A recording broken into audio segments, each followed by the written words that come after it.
transmission level then. And I would like to invite Gildas Siggini from Mainz PARISTECH to talk about the impact of electricity trade restriction in achieving the carbon neutrality of the European power system. So Gildas, please share the screen and take the floor. Okay, can you see my screen now? Yeah. Okay. So, thank you. So, my name is Gildas Siggini. I am a PhD fellow in Mainz PARISTECH Graduate School in France, and my talk today will be on the European power sector and more particularly on its decarbonization. So, as we know, the objective of climate neutrality poses a challenge in which forward-looking research for a fair transition will play a key role. So in that sense, I will focus in this presentation on how electricity trades can impact the pathway to neutrality. So the work presented here was conducted in the Center for Applied Mathematics with Edi Asumu and Sophie Demassé.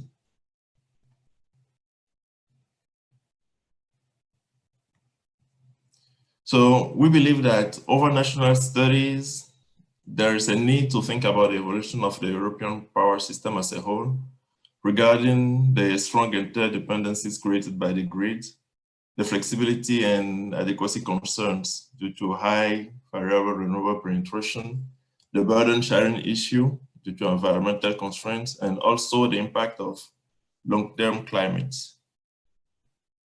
So in that sense, the Claim to Power project held from 2017 to 2020 has proposed a comprehensive pathway to study how climate variability can impact short and long-term pathways of the power system. So climate variables such as wind speed, solar radiation, were converted into capacity factors in the first step. And then in the long term, the E times CU investment model was used to derive optimal mixes leading to neutrality in the power system in 2050. This project was initiated by GPI Climate and gathered different institutions and universities in Europe, namely in France, Portugal, Germany, Sweden, United Kingdom, and Austria. So the times model built during this project is a power system model that has a spatial resolution of 29 regions across Europe. So each country is modeled individually, and these 29 regions cover 8 region groups from Northern to Southern Europe. For the temporal resolution, the model builds on 64 time slices obtained considering 4 seasons, 2 representative days per week, and 8 steps of 3 hours for each of these days. So the model is calibrated with the values of 2016, and we use the E times CU model with 22 RCP 4.5 and 8.5 recorded long-term climate projections to assess the impact of climate variability on variable renewable share, for example. So we see here in 2030 and 2050 how this share evolves compared to today's values. So we see in countries like Croatia, Hungary, and also Slovenia, how this variability is compared to other countries. And also we have values about electricity trades. And when we go to the Central Western Europe, we can see that imports can vary by 25% between the minimum and the maximum value. So more information about this project and different other results are available on Claim to Power website. So given the trades, we have an interesting result which is displayed here on this figure. So what we have here is the ratio of imports over total load of the countries. So the blue bars are the values in 2018, and the dots represent the maximum values that we have with the climate variability. So we can see that in countries like Germany and France, for example, this value raised a lot compared to today. So from this, we are interested in seeing how restriction on trades could impact the decarbonization. So to do that, we use different restriction levels. We go for a free trade scenario, which is a scenario where we have no limitation on the trades. Countries could import and export as they will. So we have a conservative scenario in which the current ratio of import overload is kept throughout the horizon of modernization, which is up to 2050. And we define 5 other restriction scenarios. So we'll just give an example for what we call up 5% scenario. So in this scenario, we say that all countries which import today less than 5% of electricity compared to the total load can raise this import volume to this 5%, and they will not go up. So we have the case for 15%, 25%, and 35%. So we define different scenarios like this. And we have a scenario which we call up 50, in which the import volume sells to 50% of the demand from 2030 to 2050 in all countries. So different other hypotheses concern the demand, which is taken from the EU reference scenario, the phase out dates, and also the renewable potential that is calibrated with the USA Espresso data. So a first result that we have in running the long-term optimization is, in the conservative case, we see that 50% less electricity is traded in the network.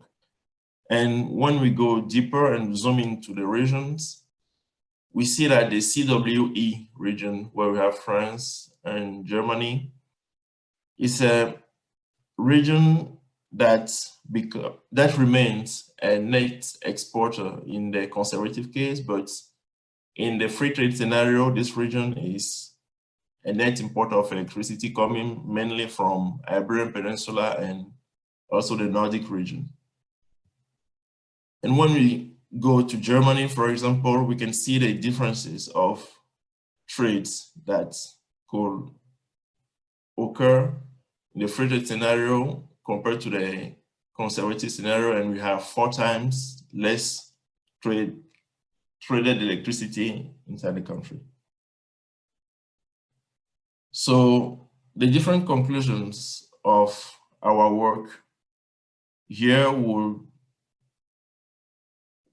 be that when we see conservative policies in terms of trades, and when we compare them to more free trade, we have 50% less electricity grid flow in 2050. We see that more investment burden can be supported by specific countries. We have found, for example, that we have 6 times higher investment in Slovenia.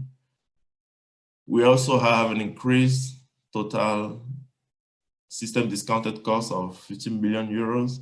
And we also ask the question here of how ready are some major exporting countries today to see their balances of imports changing from negative to positive in the next decade.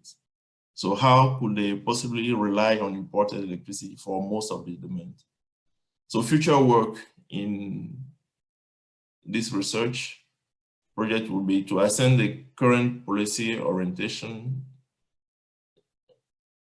like the French nuclear phase out and also German nuclear phase out.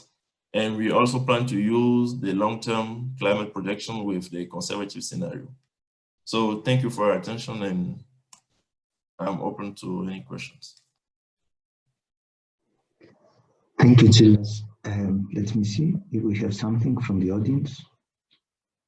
I don't see anything. I hope that I see all the questions if they are coming. Okay.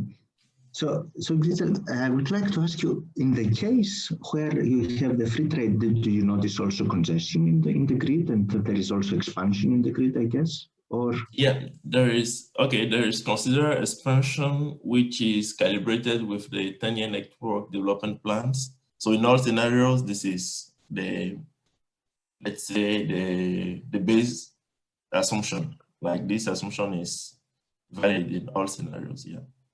and all scenarios with the trade restrictions managed to reach the decarbonization target. That's it, yeah. With the burden on the investment on local resources, I guess, and more batteries, or, I mean, what is another key insight instead of the total investment?